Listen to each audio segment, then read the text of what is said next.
My husband disappeared every Thursday night for 2 years. I followed him, and I wish I hadn't. I, 32F, have been married to my husband, Mike, 35M, for 7 years. For the most part, our marriage has been great. No major fights, no cheating scandals, nothing.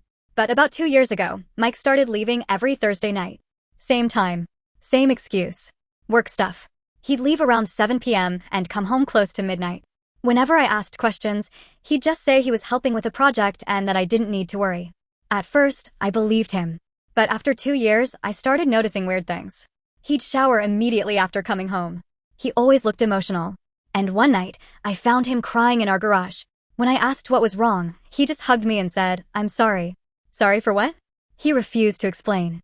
My friends were convinced he was cheating. Honestly, I was convinced too. So one Thursday, I followed him. I hated myself for doing it, but I needed answers. He drove across town. Not to a hotel. Not to another woman's house. Not to a bar. He parked outside a children's hospital. I thought maybe someone he knew was sick. But then I watched him walk inside carrying stuffed animals and coloring books. I waited outside for almost 3 hours. When he came out, I confronted him. He froze. Then he started crying. Actual sobbing.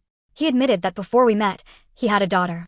She was 2 years old when she died from leukemia. Every Thursday, he volunteered at the same hospital where she had been treated. For 2 years. He said he never told me because talking about her made him feel like he was reliving the worst day of his life. And he was terrified that I'd think he had been hiding something from me. I was stunned. Not because he had another child, but because we'd been together 9 years and I had never known.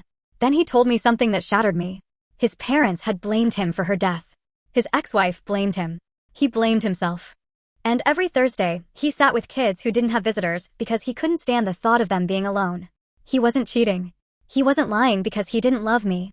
He was carrying around grief so heavy that he thought he had to carry it alone. I hugged him and cried right there in the hospital parking lot. That was 6 months ago. Last week, he asked me if I'd like to come with him. For the first time in 2 years. And I said yes. But now some of my friends think it's insane that he kept something that huge from me for almost a decade. They think I've forgiven too easily. So, am I being naive?